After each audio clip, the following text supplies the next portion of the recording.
Happy Wednesday. Welcome to the Scoop World Order, Michigan edition. Wow. Wild interview from Conor Stalions is up. I watched it, graded it. It was as hard hitting as, I mean, the two guys that interviewed him would make the girls that are on The View look like hard hitting journalists. So it was pretty bad.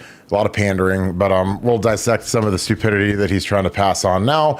He mentioned us, which was cute. Of course, he couldn't remember our names. He could remember the color of Frank Clark's jockstrap from the Western Michigan game, but he can't remember who we are. And we're the ones that kind of outed him on it. So really interesting stuff. So we're going to break that down. I'm going to take your questions, talk about Oregon, why I'm feeling supremely confident in Ohio State's chances. And we're going to also just keep this thing rolling. It's been a huge bunch of nights for us. Again, we appreciate you guys. Thank you guys so much for all that you guys have done. And very quickly, if you have a second, say a prayer for all of our South Florida Buckeyes, because it is coming. We hope that our people are not affected, but obviously with the strength of this hurricane, it's going to be devastating to the people in the great state of Florida. Grew up in Florida. I love Florida. My in-laws are down in Fort Myers. So I hope you guys are safe. Again, this is going to be not good. So we're just thinking about you guys constantly. I know that there's a lot of you guys that watch the show that are down there. Just know that the Buckeye Scoop family, we're thinking about you. We're praying for you guys. Again, this is going to be horrific. And again, just be as safe as you humanly can. And hopefully, if there's an evacuation order, you guys get out of Dodge. But again, if you guys enjoy this content, again, we appreciate you guys. Please leave us a like, click subscribe, click that little alert bell. If you guys want to help us out in a major way, get on Apple Podcasts, get on Spotify, follow our audio formats. That is so huge for us. We've been growing it. It's been working. You guys are heeding our call. It's completely free. Takes 10 seconds to do. And there honestly isn't a thing that you could do that could help us more than subscribing to our audio formats. Most of you are subscribed to our YouTube. About half of you guys aren't that watch our shows every night. So if you could subscribe to the YouTube too, that'd be great.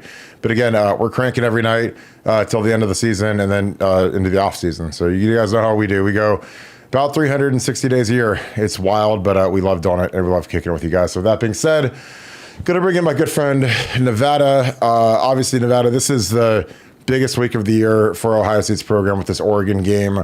This is a game people have been kind of looking forward to since the 2021 loss in the Horseshoe, a shocking loss in the Horseshoe, the beginning of the end of Kerry Combs' tenure. But they're heading out to Alton. The team's had two very feisty practices. I think that these guys are chomping at the bit because I think that, the double-edged sword to playing a softer schedule to start the season is nobody thinks that you're really that great if you haven't really played a name brand. And now you're staring one of the top 10 teams in the face in Oregon. I don't know if Oregon's a top 5 team. I think they're definitely a top 10 team. But this is going to be this will be a big challenge. How are you feeling this far into the week? And then any thoughts on what's going on with Michigan right now? Well, first of all, I mean, as big a week as this is, even a bigger week because we're opening up our merchandise store. And when does that open? That open tomorrow? Yeah, that'll open up tomorrow. The link will be scoopstore.com. So we will get that posted. Let me see if I can find our QR code. We have a QR code that we're going to put up on the screen. You guys can literally just hold your phone up to your TV, and it'll take you right to the store. We'll have a link in our Twitter bio. It'll be, I believe it's Scoop Store, but I am going to dig into this and I'll get you everything for you. So, but this is going to be it's going to be a really good store. And if there's any items that you want that you have not seen in the store, we can get those up pretty quick. The store will be open for about 2 weeks, and it's really, really good stuff. I'm telling you, it's stuff that I think you guys are going to really enjoy. We have a Nike beanie, like a winter hat. I know you guys, that was much requested, but I just really appreciate you guys. Again, I know you guys have been wanting this drop. It's a big commitment, but I think that you guys will really enjoy it. The gear has been unbelievably fresh. It's really good stuff. It gets to you very quickly. The way that these stores work is we'll keep it open for probably 7 to 10 days, and then it'll close, and then it'll take probably 2 weeks for you to get your gear. They have to order the stuff. They print it all. They ship it out. It's an excellent process. So again, it's all custom made to order, but you guys get really, really good high quality gear. So we're super excited about that. So yeah, I'll get that that QR code up tomorrow. I'm digging for it right now. So yeah, this will be awesome. Actually, I can give me 1 second. I'll toss this up on the screen. But yeah, this will be some really good looking gear. I'm really excited about it. Like I said, I think that you guys will dig it, and it'll be good stuff. So, but Nevada, how are you feeling about the team at this point in the week? Well, now that I've got the store stuff out of the way, like I That's right. like here's the bottom line: we're better than Oregon. We're more talented than Oregon. We're more talented across the board on both lines. Our defense is better. Our offense is better. Our staff is better. But does that always equate to win? That's always an open question. But it's kind of like handicapping. As you're well aware, I like to gamble and I like to handicap things. And whenever we're gambling on mixed martial arts, we always talk about win equity. How much win equity does a person have compared to the other? How many paths to victory does it have? And I think for Ohio State, I think they've got multiple paths to victory. I think they can throw it on Oregon. Oregon's got a very, very weak second corner who can be picked on. And when you've got more than one premier wide receiver and you get a matched up on this guy, that could be a problem. As a result, Oregon's going to play a lot of zone. And when teams are playing a lot of zone on you, you're going to run the ball on them. And we're going to run the ball on Oregon. And when you've got two premier running backs like Quinshawn and Trey and a legitimate threat at quarterback in Will Howard, we can beat you on the ground. And we can choke you out defensively. We can choke you out, with our pass rush, with our pressure, and certainly with our backs. Our defensive backfield is as good as anybody's, maybe the best we've ever had here at Ohio State. Certainly the best in the country this year. So I just think that we have a lot of paths to victory. And then when I look at, what are Oregon's paths to victory, and it's like, fluke special teams play, series of bad calls, bad breaks for turnover. I mean, it really is somewhat limited. So it's not. It's certainly not impossible for Oregon to win this game at all. But I think that they need to have a lot of good things to happen to keep this thing close. And when I talk to bookmakers and I talk to gamblers and you talk to people that do analytics for a living on this, I think they see it the same way. They're just looking at it and kind of going, "Hey, the reason that this game should be close is because it's a night game. There's certainly a motivation factor. I think the referees get intimidated playing in the place like Outson at night. And do I think that they'll make calls that shade towards Oregon? I do. I really believe. People may think I'm crazy. They may say, "Oh, Nevada, that doesn't happen." But I think refs get caught up in the moment. Like they like to make the big call and make the crowd roar, and they pretend that they're roaring for them. And I think that happens all the time. So I think that's the kind of stuff that'll keep the game from getting out of hand. And when I say getting out of hand, I'm talking about multiple score game type of thing. So I think it's going to be a game that comes down to the end. But I just don't believe. I think this Ohio State team is too talented to lose to Oregon. I think it's going to take a different kind of team to beat Ohio State this year. I think it's going to take a Texas kind of team. I'm not sure Oregon's the kind of team that's going to have that success to beat Ohio State. So, but I do think it's going to be a heck of a game. I think Iowa's defense is much better than Oregon's. They're more sound, they're more physical, and we ran all over them. I think that if you put Oregon's offense with Iowa's defense, I think you'd have a pretty compelling team. But I mean, I know that the one from number one from Oregon got the player of the week, but I don't see a super physical defense. I mean, the kid they got from Michigan State he's okay. I mean, but I don't think he's some game wrecker. Let me put it to you this way. Our offensive line and our rushing game has to go against our defense every day in camp and in practice when they do good on good. Our defense is 10 times better than Oregon's defense. I'm talking about even if the linebacker play has been average, getting better. I think when you look at our front four, just Tyleek, Ty Hamilton, Jack, JT, much better than Oregon up front. And again, Oregon's guys have to block those guys. And again, I would blitz early in this game. Boise State had a ton of success blitzing these guys and pressuring their quarterback. I mean, I'm telling you, they put the quarterback down multiple times. Free runners at the quarterback.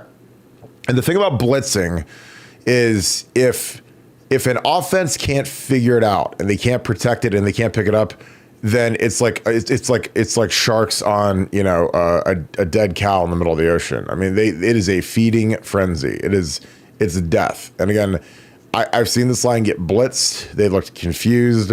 They let free runners go. They've got plenty of blockers. They don't redirect stuff. So again, they've got all the pressure on them, not us. We're coming out there. We get to cut it loose. We don't have the weight of the world of Altson Stadium on our shoulders and whatever. And again, sometimes like it's cathartic to go on the road and be the road team and be the silencer of the crowds. Just beat them to death early. Just run it on them. If I'm Chip Kelly, I want Quinshon versus these corners. These corners want nothing to do with anything physical. Oh my God. I mean, they are allergic to contact. And the opposite of allergic to contact is addicted to contact. And that's Quinshon Judkins. Because Quinshon would run his mom over if she was standing in the hole, and he would then go 75 yards for a touchdown and go 4-3 the whole way down the field. So again, I've watched their back end try to tackle. Oh God. I mean, I don't want JJ on those guys. Again, like tunnel screens, push passes where the receiver's running horizontally, and then those guys got to try to tackle. Even Mecca. I mean, Mecca's got some shit to him. I mean, he's a physical wide receiver. He's tough, and again, thank God for Chip Kelly. These guys are blocking, but I think we have a huge edge on the edges, and by that I mean the physicality of our receivers blocking versus their corners that frankly wouldn't break an egg. And so again, I think that's a big matchup. I remember Oregon got tougher under Mario Cristobal, but I remember going into that 2014 game when we were getting ready to play Oregon, and they had two first rounders at defensive tackle, two really good players in Eric Armstead and DeForest Buckner.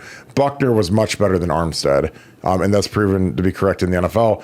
But neither of them wanted anything to do with playing the run. They were lethargic. They weren't game wreckers up front. Like you watch Ty Leak play the run. Ty Leak was massacring Iowa's guards. I mean, I'm talking putting them straight back in the backfield, denting their, if you give up penetration in a zone running game or in a stretch running game, the play's over. It's done. If you give up penetration on counter and power gap scheme, it's also done. And our two guys, Ty, he does more of taking on the double teams, but Ty Leak, when he's singled up on the outside shoulder of a guard, he destroys guys. And again, I've seen guys like Ty Leak. I've played against guys like Ty Leak. They're horrifying because he's so big. It's 340 pounds or whatever he weighs, and he's so athletic. And again, when you hear 340, you think of a big fat guy that can't even cross the street and probably needs oxygen to walk to the fridge to get another bag of Doritos. But I'm just telling you, man, that cat, when he is right and he is fresh and he's twitched up, he kills people. And again, he was the missing link. When we didn't have him, it was a huge loss to the defense. And he doesn't get the hype. He doesn't get the pub. I don't know why it is, but I mean he's playing as good as anybody. And if you put him in a Georgia Bulldog, if he was at Georgia or somewhere that promoted defensive linemen, he'd be in the running for major awards. But we don't promote our guys, so nobody even knows that Ty Leak exists. But he is really, really good, and he's the kind of guy that when he's out of the lineup, it is like the whole entire offensive line in the opposing team is like, thank you God, praise Jesus that guy's out, because he is. Again, I watched him against Iowa, and I have so much respect for Iowa and Kirk Ferentz and their running game and their offensive line tradition, and he was wrecking those guys. So it wasn't like he was wrecking Akron or Western Michigan or the Citadel or whoever else we played to start the season. He was wrecking real dudes. And again, I was like, okay, that's why we missed him. That's why, like against Michigan State, it didn't look quite as clean as it did versus Iowa, because all of a sudden you get a first round kid in there, and all of a sudden it's knockback city. Nevada, the Conor Stalions waste of my life. He was on Busing with the Boys with Compton and Lawan, two guys that Jerry Emig let come into the Woody Hayes. Taylor Lawan is an absolute scumbag. He's a Michigan guy. He dogged out Ohio State while he was actually in the Woody Hayes, but our genius sports information guy said, it'd be good if you came in and interviewed Ryan Day, which again, they don't even let our local beat guys, who I don't even like, interview Ryan Day in a one-on-one, but they let Busting with the Boys, those morons, come in and do it. And they did a softball interview because, they're under Dave Portnoy. So they gave Conor this 2-hour treatment where Conor walked through how he stole signals and how nobody stole more signals than Ohio State. And, Michigan just was poor little old Michigan, and they were getting their signs picked, and a big mean Ohio State, they got the signals from him covertly. And I mean, I listened to this thing and I was just like, literally there's insane, and then there's Conor Stalions, and I'm like, dude, like at some point, and again, they gave this guy 2 hours. They didn't mention advanced scouting a single time, which is, him sending all these idiots to go to the Penn State Illinois game, hold their iPhone for 4 hours like this, and record the signalers for 4 hours like this. Not a single mention. And again, he went through this whole process. And again, if you guys listen to this podcast, I literally predicted his entire process and I nailed it to a T. Exactly how his work week goes. He's like, I get to about Wednesday, I'm pretty much got everything memorized. I got all the signals memorized. I got blah, blah, blah. And I'm like, well, but they never mention how he got the signals. They say, oh, there's this big underground Reddit consortium of gurus who pick signs off of TV while they're eating, Hot Pockets in their mom's basement. But in reality, like, he doesn't mention the advanced scouting. And then he also says that Ohio State has a Conor Stalions of their own. And he's like, well, I don't want to out him, but they've got a Conor Stalions and I'm not going to out anybody. And I'm like, well, what do you have to lose? I mean, they're your arch enemy. So why don't you out the name of the guy at Ohio State who is the alleged Conor Stalions? I want to hear it. I want to hear the name. Who is it? And here's the thing. Ohio State doesn't have a Conor Stalions, because if they did, they should fire him, because they got their signs picked 2 years in a row, and they look like Tom and Jerry in 21 and 22. In 23, they might have found out about it. But if there's all this counterintelligence, espionage, deep underwater, Bohemian Grove, whatever stuff going on, then our guys didn't know, or they're not part of the club or whatever. Because, again, it was insane listening to it. He did mention us, but of course he doesn't remember our names or the name of our show, even though he's probably watching this right now. But it was fascinating, because again, like Taylor Lewan and the Compton guy interviewing Conor Stalions, it was like The View interviewing somebody. It made The View look like a hard hitting interview, because it was just so bad. And again, ask a follow up question that's relevant, and they can't come up with it because they can barely string a sentence together. But what are your thoughts, Nevada?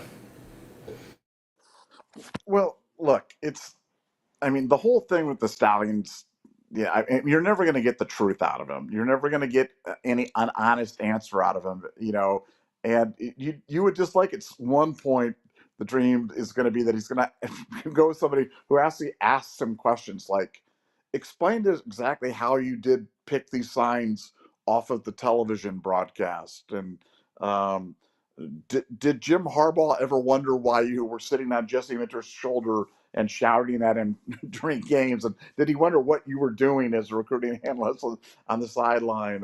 What was your relationship with Blake Corum on the BC2 Housing LLC? Did you commit fraud, or was Blake Corum ineligible? I mean, these are the types of questions that I want to have asked, because they're so relevant to everything about Conor Stalions, but nobody wants to do it. So these aren't serious interviews. I'm not expecting investigative journalism or somebody to do a deep dive to the bottom on this stuff, but at least talk about what's relevant. What's relevant about Conor Stalions has nothing to do with stealing signs. It has everything to do with advanced scouting. So he can talk all he wants about this secret cadre that he somehow stumbled onto, like the people from the secret spy agency at MI5 or something, that took him in under their wing and taught him the ways of the Jedi, and somehow he managed to do that. But if that was true, and everybody had signs off of TV and he was just trading them away, then why was he sending his mom to the Rutgers Purdue game? Hey mom, here's your seats, and hey mom, I only got you one ticket, so don't bring pops with you. And hey mom, I know you're 70 years old, but can you hold up this camera for 4.5 hours and record all the signals during the game, and then please download it and send it back to me at the end of the game? I mean, if that was true, why did he go through all that hassle? Because let me tell you, yourself as a person who handles technical stuff here on this podcast and on our website, downloading 4.5 hours of film and cutting it up, and that was no small undertaking, man. That takes an awful lot of work, an awful lot of effort, an awful lot of energy, and for a guy that somehow this stuff was readily available on the dark web. I'm not sure why he went to all these troubles, but maybe somebody will, maybe Jerry Amick will interview him, and we'll get all the answers, at some point in the future. A hard hitting interview. Yeah, it's interesting because again, the thing I will say about Conor is like I think that he's smarter than I thought he was, but he's just sloppy and he's also psychotic. So there's all these layers because again, he understands. He's obsessed with football. That's all that there is in his life. He's obsessed with Michigan football. He's trying to make a name for himself. But the thing that again, like and again, Conor, if you're listening, come on the show. I would love to interview you. You'll never do it because I'd actually like hit back, but it wouldn't just be. You can't just listen to have like Taylor Lewan drooling on himself, saying, "Oh, that's amazing! Oh my God, the manifesto, that's so cool." Or you copy and paste quotes. But come on, Conor, I'd love to have you. Come on the scoop. But he talked about kind of the inner workings of a football building, and again, very familiar with it. Did it for 3 years, and how people try to pitch in wherever they can and help out wherever they can. And he talked about how he was just a recruiting analyst, but he also would help out with the linebackers coach. He'd help make cut-ups. He'd make tip sheets. He'd because that's what you do when you're a young coach. It's all about the more you can do, and the more you can help, and the more you'd be like, damn, that guy's a go-getter. He'll do anything to help the cause, anything to help the team.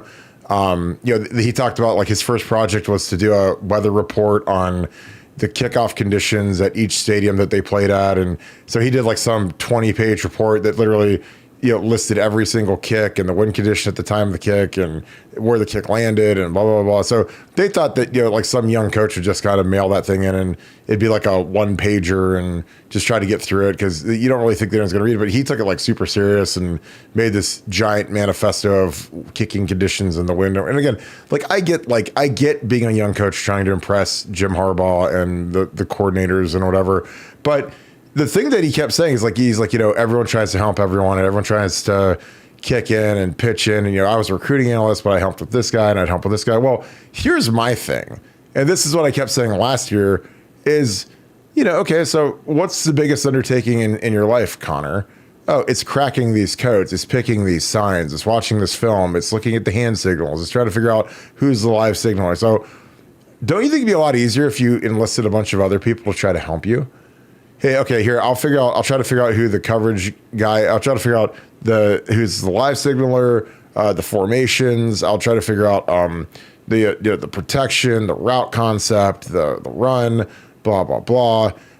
Don't you think that you'd get like a little group of guys to do that with you and think that there's all this excitement in cracking this code? Because I would. So that's why it was funny, like when they bulleted him in the head last year and, oh, well, they're not stealing signs any longer because Conor Stalions is gone. There's no way they could. It's like, well, he shared an office with Denard Robinson, who's completely out of football now. Mike Hart's gone forever. And again, I'm sure there were a bunch of young coaches because, again, when you're a guy like Conor Stalions and you go from being a student coach at Navy to being a volunteer coach at Michigan to making $50,000 a year at Michigan within like 3 or 4 years, like there are some young student coaches in there that would literally eat dog turds to get a full-time job at Michigan. And so if they could figure out a way to be as useful as Conor, because again, eventually, if you're a guy like Jim Harbaugh and you think you're going to have this thing rolling for a while, you want some sort of a contingency plan when you've got the golden goose. The golden goose is Conor Stalions picking these signs, Jesse Minter calling the perfect defense every time, and our offense is being able to project and know exactly what scheme we're going to get defensively, so we can call the perfect play or get close to the perfect play. So wouldn't you have a bunch of young coaches trying to learn that just in case Conor gets offered a full-time job? Say that he went to the Seattle Seahawks, with the head coach. And again, he even said, I was at the Seahawks game this past weekend when he did this interview. So again, he's still tight with the head coach of the Seahawks. So again, imagine if they gave him a full-time job. He's radioactive now, but say nobody ever figured this out. Say that Spiro or Justice Spiro didn't blow the whistle and none of this stuff ever came out. Like, Michigan would want a contingency plan on their sign stealing because again, they got to be really good at it and it became very potent at it. So again, that's why I can't believe that something this powerful, like the way that he had this whole network of people, and again, it was very, like doing surgery with a hacksaw. I mean, it was very ham-handed and very whatever, but he had this big network of people taking video, and I guarantee you, I'd bet anything in the universe that he had a bunch of people in that building, a bunch of young coaches helping him figure out the signals. And again, you could do that during the off season. You could do that, whatever. Because again, every week you got to crack the code and you got to figure out, did they change the signals? Are they going to change them in game? What other signals have they had? So again, like if Ohio State's changing their signals every week or every 2 weeks, like by the time you play them, they've had 11 games of different signals or some cross section of signals. And you got to figure out what ones are they still using? What ones are they not using? What ones are dummy signals? Who's the live signaler? It's a big undertaking. So again, I'll never be convinced that like, oh, well, Conor's gone, so it's all, it's like you remove one tumor, but when the body's infected with cancer, like that one tumor being gone really isn't going to do too much. And that's kind of what Michigan football, it became like a cancer-ridden corpse. And it just, that's what it is. So, but like I said, I thought it was, his stuff was, he was with it. But again, and I said this before as a guy who picked signals. I never had advanced scouting. If I had advanced scouting, then I would have gotten everything right forever. But I picked signals live in games, and I'm telling you, you better be right. Because again, I was wrong once, and Urban Meyer came up in the booth and crucified me. Did a Mortal Kombat fatality because he was so angry that I missed one. So Conor talked about that stress about how when he's calling this stuff out, it better be right. Because again, the defensive coordinator, if you call one thing and it ends up being, if you think it's a run up the middle and they throw it deep and they've blitzed in both safeties, then it's curtains for you. So again, how do you mitigate the error, the line of error? Well, you get the advanced scouting going. You get these guys to go film the signals, 7 Ohio State games worth of signals, break all those down, formulate them, splice them, make your little spreadsheets, study them.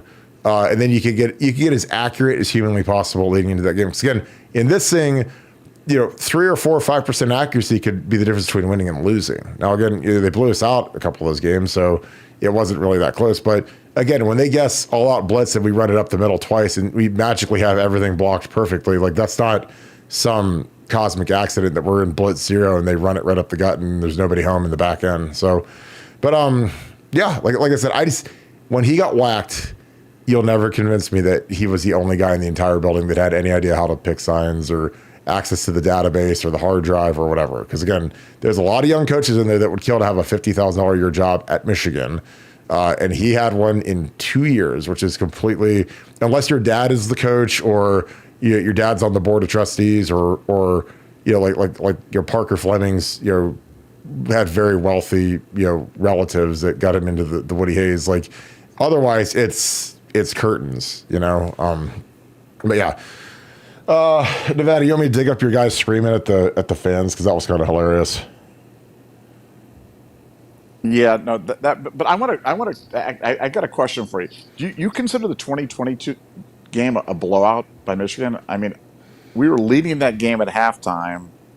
Well, that's one where they had like 100. They had like 150 yards at the very end, right? Yeah, they had 2 big plays when we were trying to get the ball back, where they had a thing. I mean, to me, that's not a blowout. I mean, 2021 was a blowout. That 9.5 yards a carry, 7.5 yards a carry for the game, 9.5 the second half. Despite the score, that was a blowout. The 2022 game, I mean, dude, we should have been up by 21 points at halftime. We had the fake punt that could have been where, our guy would still be running for the touchdown right now. I mean, I don't know. That one doesn't feel like a blowout to me. But, hey, we lost. We get a chance to turn it around this year. And last year certainly was a blowout. Last year, I mean, heck, we missed a field goal. They made 2 long ones. Ryan's clock management wasn't great. We had essentially McCord to a pick 6 down to the 5-yard line, and we were still thrown into the end zone for the win. So, I mean, this year's going to be a lot of fun. But yeah, if you have the Michigan men being Michigan men, running up and threatening to assault the fan in the stands. I'm looking for it right now because that was wild. Like I mean, I just found it. It's on, of course, on Barstool Huskies or whatever. But I don't want to bury the lead. But what's wild about this is that this Michigan guy is not being fired for this. Like, no, of course not. How are you? I mean, that just shows you how rotten to the core the Michigan athletic program is right now. I mean, this is a program that allowed a hockey coach to literally falsify the medical records to get players, allowed Juwan Howard to assault multiple staff members on opposing teams in the handshake line. And now this Michigan staffer walks over, threatens to do bodily harm on fans. And you know what? Michigan's like, well, we're going to give him a ride along. He's going to have to do some stadium cleanup or whatever the heck the old Joe Pa penalties used to be for Penn State players used to get in trouble. But I mean, Michigan, how tone deaf are you? You have a chance to kind of show the world that you take stuff seriously and that you're not completely oblivious to like social norms and cues, and then you blow it again and you're like, oh no, he's going to stay on. I mean, if they've got that kind of rabbit ears, man, I hope the crowd in Columbus is just relentless, man. I hope they are just relentless, because if you're getting that kind of response in Washington, I can't even imagine what it's going to be like. What it's going to be like in Ohio. Well, I just think that, I've been in those environments as a player and as a coach, and the stuff that is said to you it's impossibly crude, it's impossibly nasty, and again, I never acknowledge it. You'd be sitting there like when you're at a place like Iowa. I mean, the bench at Iowa is literally like 8 or 9 feet from the crowd. Like, it's not like the Horseshoe where there's a big chasm. If you guys have been, in the Horseshoe, there, you get your bench, and then you've got like 15, 20 feet between the bench and this is like maybe 7 or 8 feet. I mean, it's right there. So the people are literally right behind you. And again, the people that are there, they're always drunk. You're drinking grain alcohol. They're saying every, crazy nut. Because again, they'll say anything. And there's a line when it comes to talking about stuff. Because again, I don't care. You can say whatever you want. But they always try to go over the line. They try to basically break you mentally. And it's like, I never acknowledge it, because I feel like if you acknowledge it, it like turns into like a feeding frenzy where they're like, oh, he's shook. We said it. And again, there's this thing about like with sports where it's like the athletes, because people pay money to watch the athletes, they just turn into like zoo animals, and you can just say whatever you want and they're not allowed to fight back or whatever. It's kind of like you could go talk trash all day to a tiger that's in a cage, but you wouldn't say that to the tiger if you're actually in the cage with him. So, but again, I always would laugh at it. I was always entertained by it. I mean, there was sometimes it was legitimately funny, because they would say stuff about like our teammates and this guy's fat or whatever, and we just die laughing on the sideline. But this guy went up, and again, I can't play the audio. I'm not going to play it on the show because we've got kids that watch the show. We've got a lot of people that are that are sensible to swearing, so we don't swear on the show. But it was very crude. I mean, he said the F word. He said some pretty crazy stuff. You guys can look it up if you want. Just type in Michigan coach into Twitter, and you can find the clip pretty easily. But it was shocking. It was appalling. And honestly, look, you're just stupid if you're that coach, because in the world of 4K video phones, you're going to go viral. I mean, as soon as you start walking over there, because a lot of times, the people that are saying that, they're literally holding their phone. They're holding their phone like this. They're saying crazy stuff because they want you to say something stupid so they can get it on tape. And now it's out there forever. You can't get rid of it. So, is it... I don't know. I know Michigan people are stupid. Like, I mean, between this guy and Conor Stalions, it's like they're trying to break the Guinness record for overall stupidity in a week. But I mean, with this program and with Ward Manuel just leading the charge, man, I don't know. I don't know how low they can go at this point. Because again, I watched that interview, and it was just like, this guy really believes this stuff. Oh, I picked all the signs off of TV, and I bought a lot of tickets for my family members to go to games, and I spent hundreds of thousands of dollars on tickets and travel and everything so that my family could go to random Big Ten games. I'm like, I mean, come on. I mean, dude, honestly, if he just copped to it, I'd like it more. Just cop to it, dude. Write a book. You still got your 5 minutes of fame, and Dave Portnoy will probably pay you $75,000 to go, sit on his lap at all of his little college game day things and, wear your Michigan stuff like a tool bag. But again, that's what those guys are. They are the lowest of the low. They're urchins, and it is what it is. So again, I'm kind of getting to the point where it's entertaining to see all of the different spins and how quickly I can just blow holes in all these little innuendos that he likes to drop about how he did stuff. And and again, like I I don't know what kind of football program Michigan runs, but this kid, like, sleeping in his car, flying in from LA for Michigan home games and standing there for one day and then flying home after the game. Like, I've never heard of anything like that in a coaching profession where you fly a guy in for one day. Now, again, if he's cracking the signals all week in his car on his iPad, like whatever he's doing, because again, he says that he slept in his car for 2 straight years at a rest stop. And I'm like, okay, clearly there's a couple screws loose here. And he's flying back to Michigan just for the home game. So I'm like, Ohio State, Ryan Day is not going to let some random 26-year-old fly in to be on the sideline in his coaching gear on just game day and not be in the Woody Hayes working for 70 hours a week and not, being a part of the team and being part of the program. He's not going to, unless the guy has some very valuable tools and information, which again, I don't know. I mean, you tell me. I mean, Nevada, you've owned sports teams, you've ran sports teams. Would would your head coaches at some of the teams that you own, or your managers, would they let some random guy just come in for game day and then fly back across 3 time zones and sleep in his car, or is that a little crazy to you? Well, the whole story, just that, I've said this before, but you know this better than anybody. Being on the sideline is literally like being like on a runway at like LAX or something like that with jets flying by you with things. It's crazy, it's loud and it's crazy and there's stuff going on.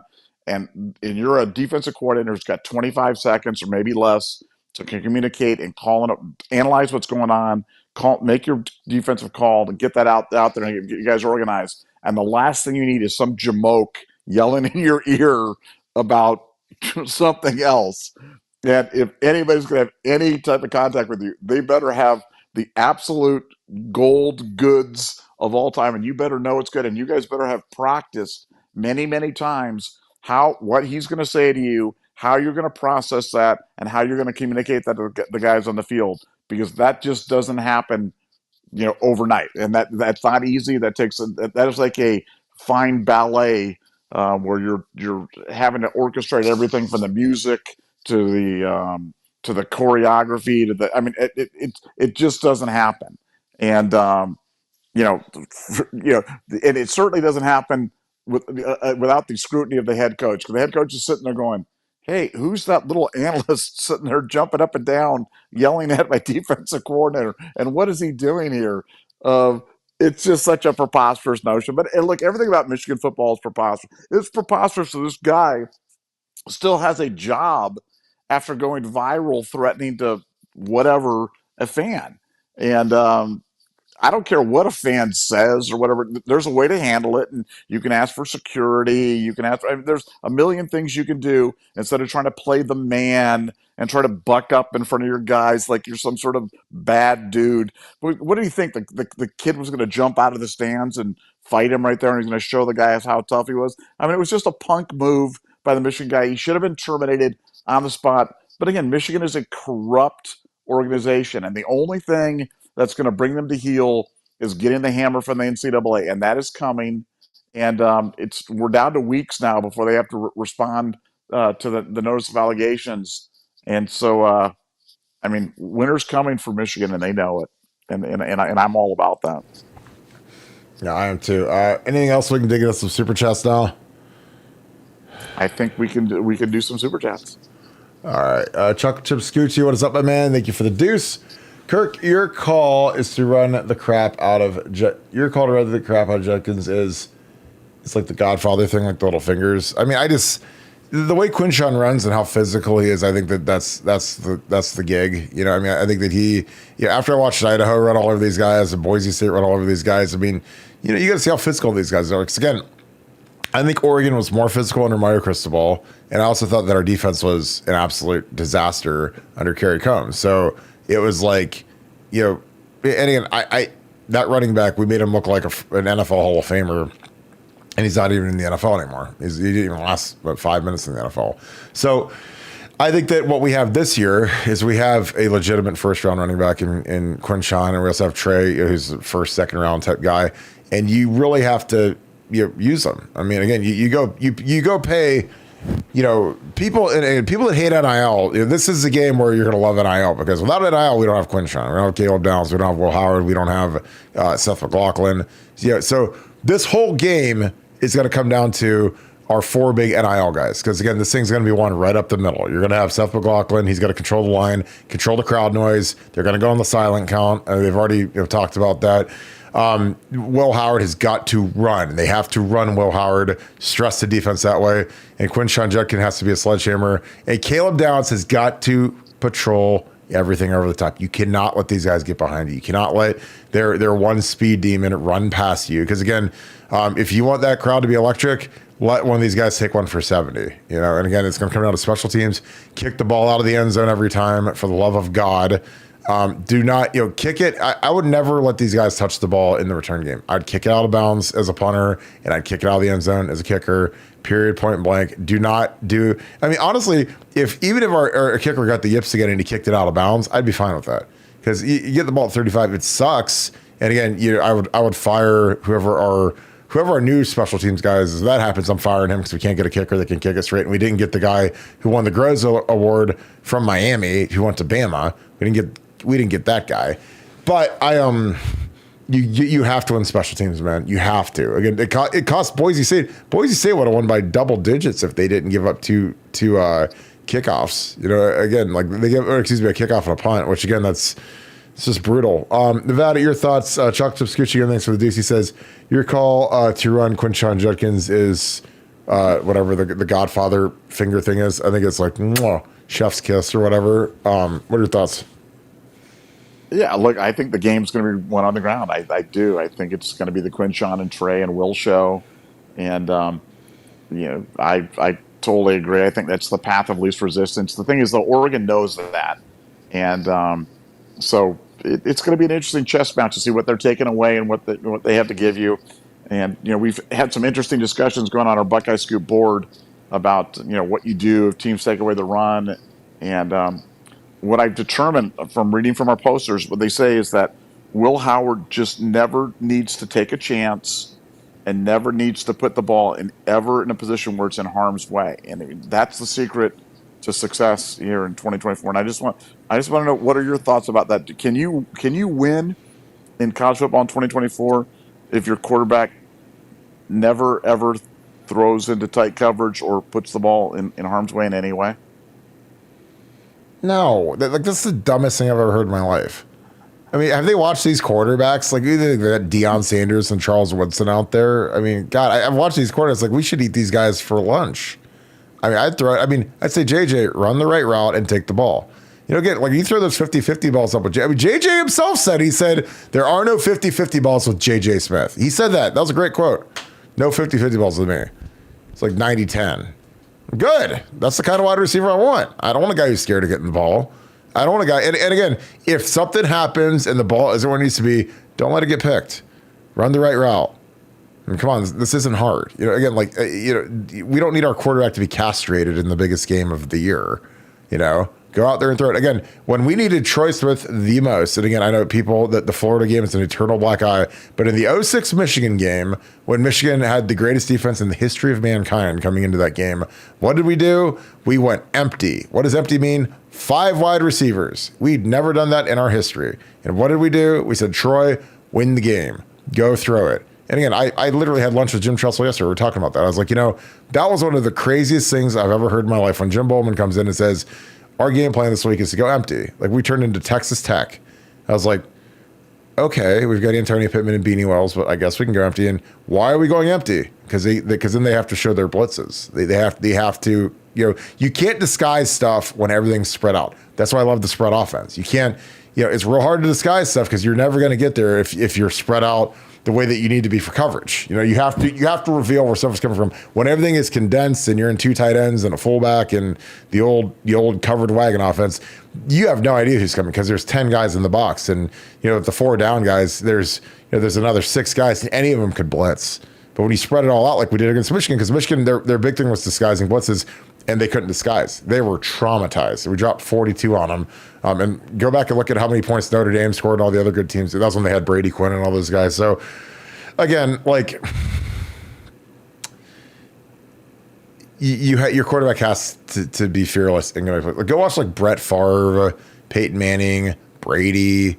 You know, like, I mean, you have to be fearless. You have to go win the game. Don't listen to what some, coward says who's, scared to cross the street. Because again, the thing I'm glad about is I'm glad that some people don't actually have to play in the games, because they'd never leave the tunnel. They wouldn't leave the locker room. They'd be petrified of making a mistake. And it's like, dude, when you're out there, like, and you're going against real talent. Again, we're actually playing a real team this week. This is actual good on good. This isn't the big 2 and the little 9. This is a real team on the road, and you have to go play fearless. You can't be scared. If you're scared by a dog, period. So people are like, oh, Will Howard might throw a pick. It's like, who cares? You don't think we're not going to? You don't think we are going to turn over Dylan Gabriel? Have you guys watched this guy? He's a human turnover. You don't think our defense isn't going to force turnovers the way they were playing, the way they punch at the ball? Again, go play football.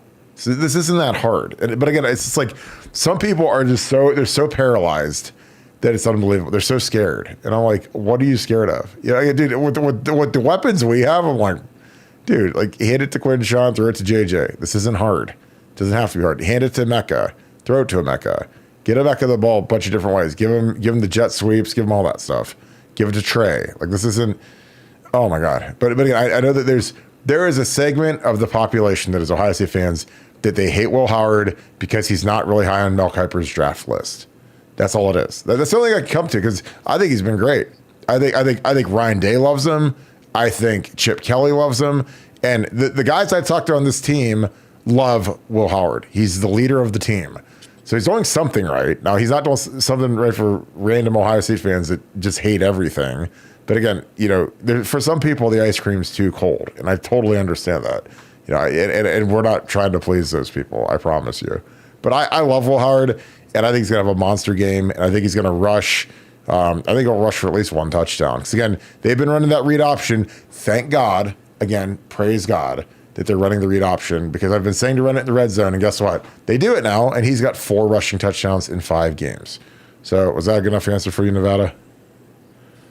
Oh yeah, no, and I like the Will Howard rushing prop on Saturday. So if you see I have a Will Howard rushing prop, I do like that to go over.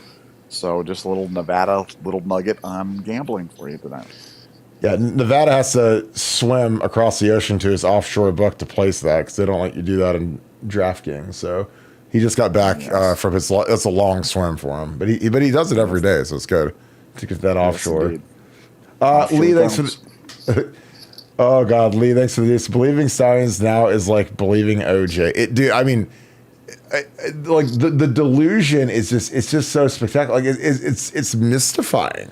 And again, like I don't really have other words for it other than I'm just spellbound by the fact that people are like, oh wow, so Conor Stalions made up a cheat sheet for signals, and then he gave it to a guy who gave it to a guy who gave it to Ohio State. Like that is seriously something that people actually believe, that Ohio State got some random call sheet. And again, I worked at Ohio State for 3 years. I was an analyst. I was a GA. I was what Conor Stalions was. I was that guy. I was that low-level mid guy, not a full-time employee. And like, I never even talked to another GA over 3 years. Not a single one. Nobody called me. There was no underground consortium. There was no, hey, let's meet at Bohemian Grove, or let's go meet with the Illuminati or whatever, and we'll go swap signals or whatever. Like, I mean, so again, there might be some underground Reddit group that does this, but and again, Ohio State's probably not part of it, or else Ryan Day would be asking some serious questions. And again, if Ohio State was as good as Conor says he was, then they wouldn't have gotten picked 2 years in a row. So again, that was like the easiest hole to poke in the whole thing. So Ohio State is the best sign stealers and signal getters, and they picked our signs, and they always went first, and blah blah blah. And I'm like, well, okay, well, who does it? Name them. Well, I'm not outing anybody. I'm like, okay, Mr. Honorable, Jesus. Drew Dozer the Prophet, thanks for the deuce. We know why the Ohio State wins. What is a concern? Nevada, what are your concerns about the game?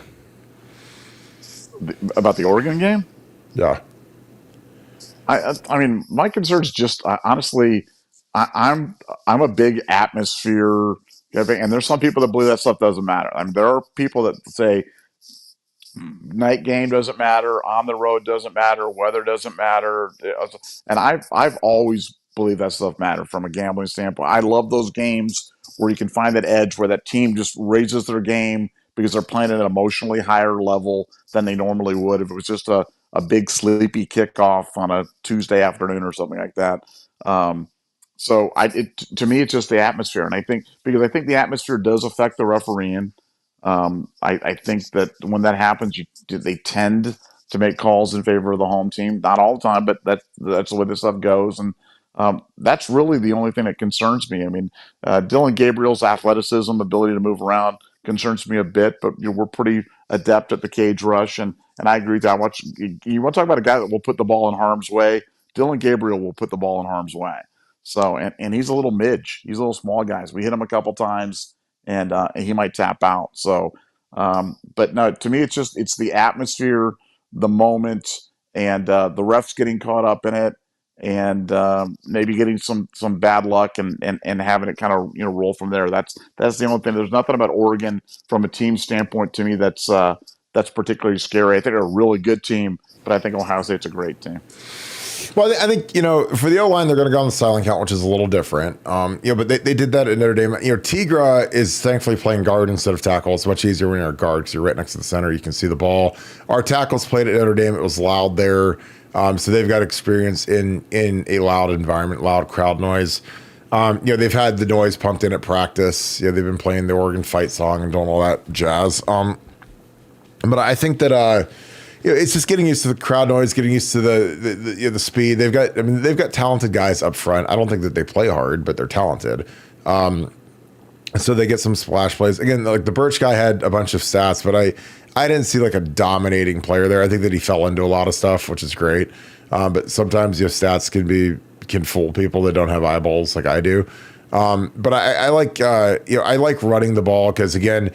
Running the ball early in a game, especially a road game, especially Oregon versus a very physical team, it's a great way to knock the cobwebs off, to get some confidence going, to push them back, to dent them a little bit, as opposed to, the only thing that could kill us is if Ryan, for whatever reason, insists on passing, which, again, Chip Kelly is going to be an absolute godsend in this matchup because he loves to run the ball.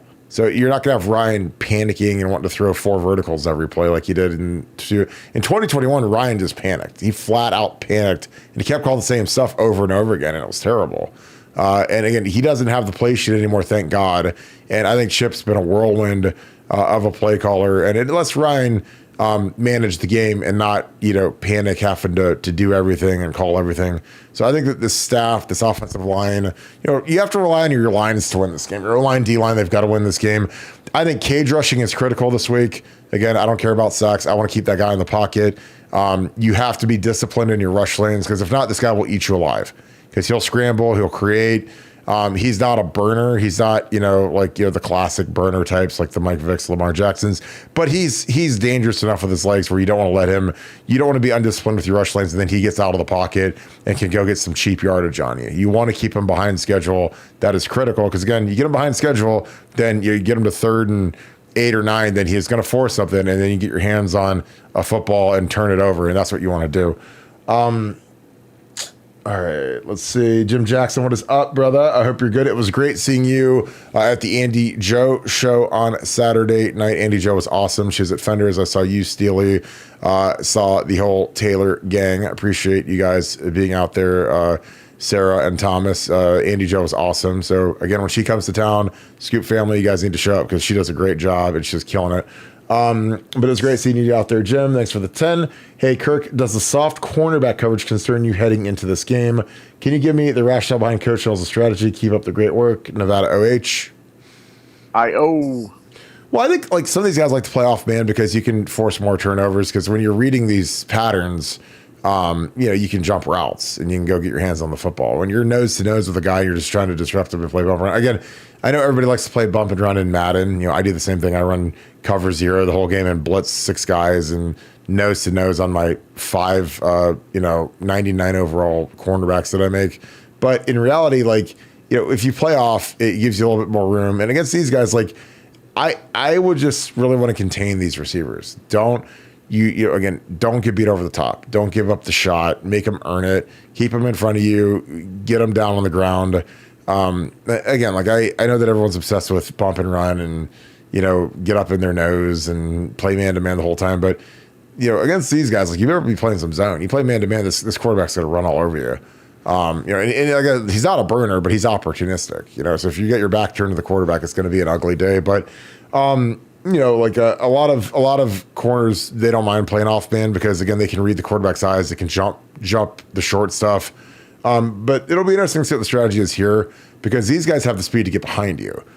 So when we're playing Akron and some of these other teams, like they don't have guys that can run past our guys. So you could play more of this. But these guys have a couple of burners out there. So I think it'll be fascinating. Nevada, your thoughts? Does the soft cornerback coverage concern you heading into this game? Can you give me the rationale behind Coach Knowles' strategy? What are your thoughts? Well, no, I mean, look from a defensive standpoint, a lot of, kind of the meta right now in defensive football is forcing the other team to stay patient, forcing the other team to move methodically 7, 8, 9, 10, 11, 12, plays in a row without a negative play, without a penalty, without a tackle for loss, without a sack, without a bad snap, without something bad happening, because most teams can't string that many consecutive good offensive plays together. And I mean, Jimmy Haycock used to be a master at this, and it used to confound Ohio State fans, and they hated him for it. But boy, it was effective, and they were number one in defense every single year. But he was way ahead of his time. But I think with Knowles, they like to mix it up. They like to do things, but he's betting that he can force you into a passing situation where he can bring the rushman in, or try to do something, try to take a shot, and we get an incomplete pass, get you behind the chains. Knowles is just adverse to explosive plays. So I think we're number one in the country right now in fewest explosive plays, and I think Oregon's like 70th or something. They've given up a ton. So it's really just a philosophical thing where he believes if he doesn't give up explosive plays that we're going to win 99% of our games, and so far he's been right. Well, why have we given up so many explosive plays this year in Nevada? Why have we given up so many explosive? We're number one in the country. Yeah, we just why have we given up explosive plays then? Have we given up one this year or no? I don't know if we've even given up one over two. I'd have to check the stats, but we're literally number one in the country in fewest explosive plays. And all it is, Knowles better get his act together. Because one is not good enough for me around these parts. Trust me, believe me, we are on the Will Howard can never throw the ball into a tight window, and I was like, I hate to go back to that, but I'm like, did you watch the Iowa game? Did you see some of those dots where he was dropping the ball right into Emeka's? Emeka wasn't running wide open; he was just diming it up there, man. And it's like you can't tell your quarterback, don't ever put the ball in harm's way. Just throw it away if there's even anybody near your receiver. And it's like, what world does that work? I don't even understand what people are thinking on this. And I think Will's been terrific. And obviously we're talking about Knowles, but you got to take some chances. We're gonna have to blitz and live with the results. And if we blitz and something bad happens in the back end, you know what, Kirk? Just pick yourself up, and I guess that it's going to be one of those games where we're going to have to outscore them. Because you had those games, you had those 14-3 games when you played, and you had those 41-38 games when you played. And sometimes you just got to rise the bell and answer the call and make it a shootout. And it just whatever it is, it is. Well, I mean, the thing about football is it's the ultimate team game, which I know it's a cliche, but it's the ultimate pick each other up game, and again, like we got way better, as I progressed in my career at Ohio State in 05, 06 about picking the defense up. Because again, there were some games like early in my career, like, I was there in 03 and, our defense, 05 was a great example. Our defense could not have played better versus Texas, given how talented, how good they were. And we sucked. We stunk it up on offense, but there's nights where one side of the ball's off, and you have to pick each other up. You have to. And again, when we played Michigan in 06, our defense was getting shredded. Gave up 39 points, And like, I believe at that point, 39, like in 39, I think was the most points ever scored by a team in the history of the Ohio State Michigan game, and to lose. So, because we scored 42 on offense. So again, it's you got to pick each other up, because there's going to be days where the offense is sputtering or the defense is a sieve, and the other side of the ball has to kind of like rally and pick the other side up. And again, you never know when it's going to be, when one side's going to be struggling, whatever. But that's part of complementary football, and you want to take care of the ball. Again, I've said it, I think the last 3 nights, that there are more football games that are lost than won. Because again, you watch Michigan State go out there and just turn the ball over like 3 or 4 times and basically hand them touchdowns. Again, you look at our Michigan game last year with Kyle McCord, like he throws a pick 6 where they take the ball down to the 2. Our defense was slugging it out with them, holding them, and they couldn't pee a drop. And then all of a sudden, Kyle McCord throws that slant where Marvin ran the laziest route I've ever seen at Ohio State. It looked like he didn't. This is the last place in the world he wanted to be. He ran that slot versus that good corner, and he jumped it, ran it down to the 2-yard line, and then after Marvin runs that lazy route, he doesn't even try to tackle the guy. He just stands there and watches the play, and I'm just like, and that's fine. I know that he's God, but give me a break. Santonio Holmes would have ran the guy down, but you look at just. Again, but you still got to cut it loose. Like, you can't play scared. You look at the best quarterbacks in the history of the sport. I mean, like Rodgers and Favre and Peyton Manning. Those guys aren't scared to make a mistake. And Peyton Manning, as a rookie, set the record for most interceptions in NFL history. So, I mean, he turned out okay. He was only first ballot Hall of Fame, one of the top 4 quarterbacks probably to ever live. And you look at Favre. I mean, the best quarterbacks. You want to see who the best quarterbacks of all time are? Like, go look at the all-time NFL like interception leaders. It's like Favre and Manning, and it's like you're like, wow, I thought those guys were supposed to be good, and they threw all these picks. I was like, well, yeah, because they're fearless and they're not scared to force it in there and trust their receiver to go get it.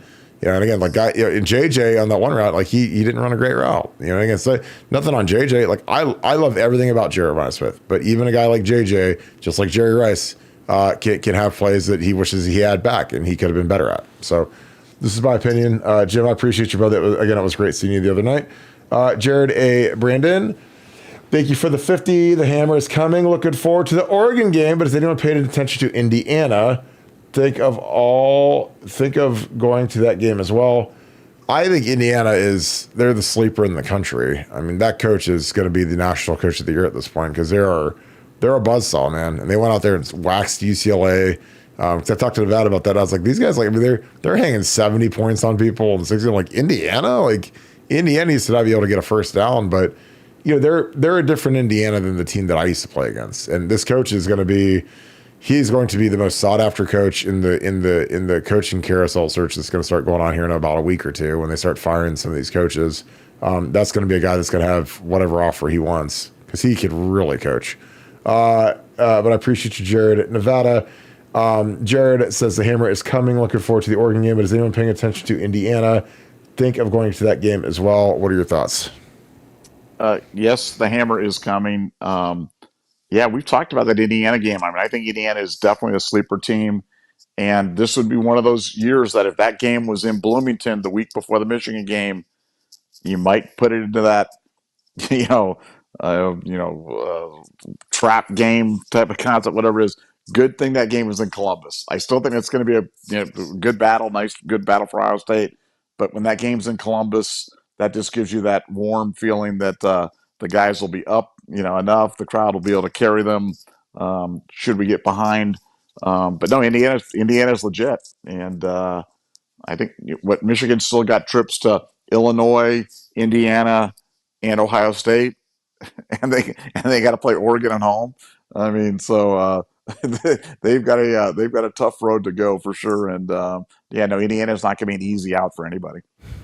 Yeah, if you you look back at Indiana over the years, like when Kevin Wilson got there, he turned that whole program around. And he's a guy that, again, he made Urban Meyer more angry than any coach I've ever seen in my life, because in 2012, we beat the Indiana Hoosiers over in Bloomington. We beat them 52-49.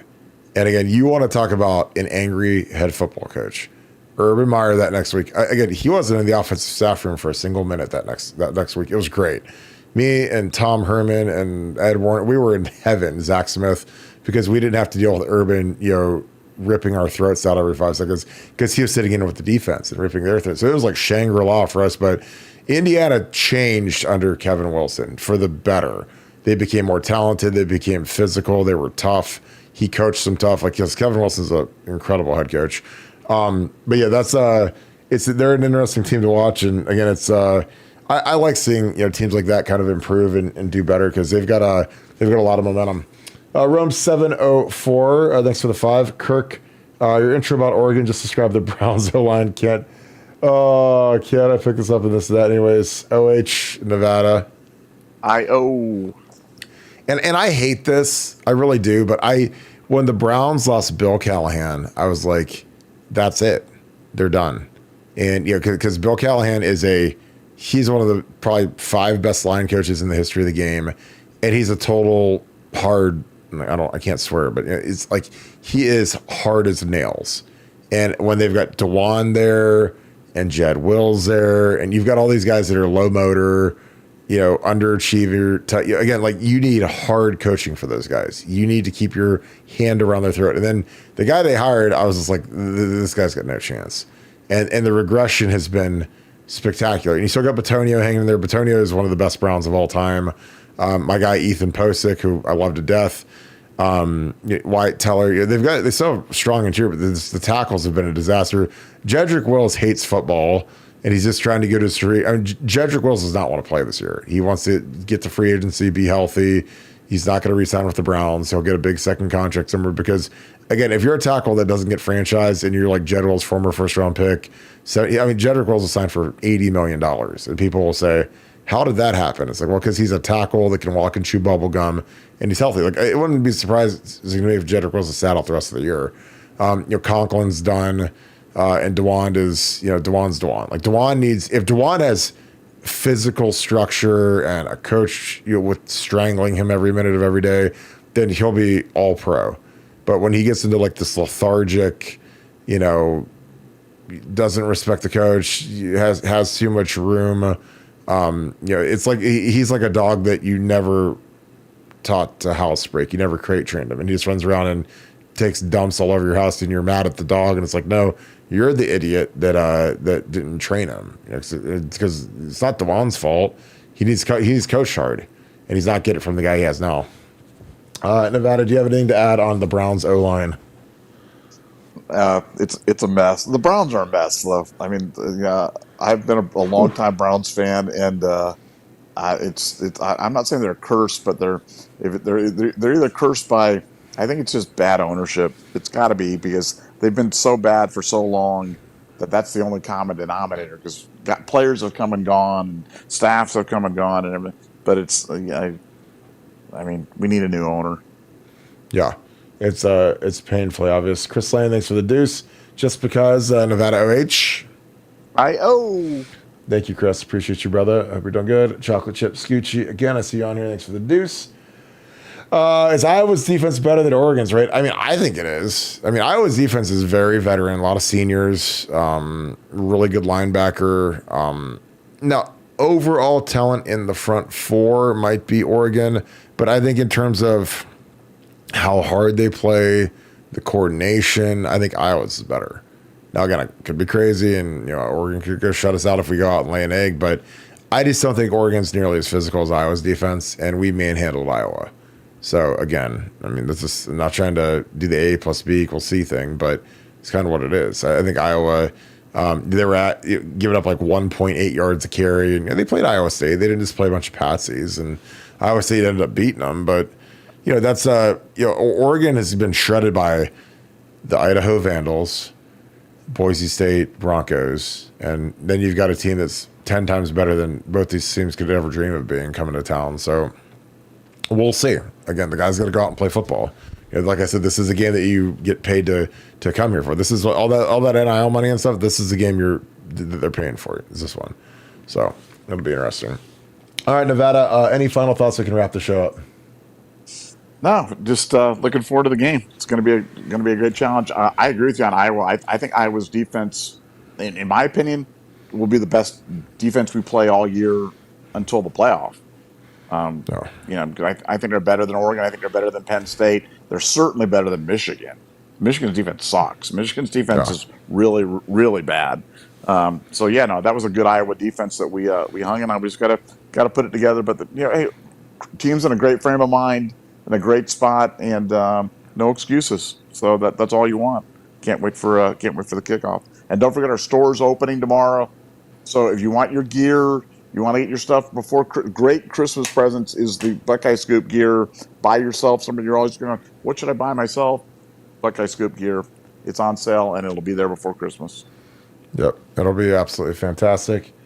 All right, appreciate you guys as always kicking it with us again. Another huge show because you guys made it one. So thank you for that. If you guys enjoy this content, please leave us a like, click subscribe. Also click that little alert bell. Again, another great night with you guys. Again, appreciate you guys. And again, if you get a second, say a prayer for our folks down in Florida because it's about to be a rough 24 hours. It's supposed to hit tonight. So again, be safe down there. All of our Florida Buckeyes. I grew up in Southwest Florida, so I got a lot of friends down there. This is near and dear to my heart. So just be as safe as you guys can be. Again, if you guys want to help us out, give us a follow on Apple Podcasts, on Spotify. We're trying to grow those mediums as best we can. I see you guys are doing that. Again, it's completely free. It takes 10 seconds to do. Click on your Apple Podcasts app. Click Buckeyes or type in Buckeye Scoop, click it, subscribe to it. Absolutely huge of you. So again, I just appreciate you guys so much. I hope that you guys are doing absolutely fantastic. And again, this has been such a great run for us, and we're just getting excited. This game's going to be here, and we'll have wall-to-wall coverage of it leading up to it. So with that being said, thank you so much, Buckeye Nation, and thank you, Scoop family. We will talk to you guys tomorrow. Go Bucks.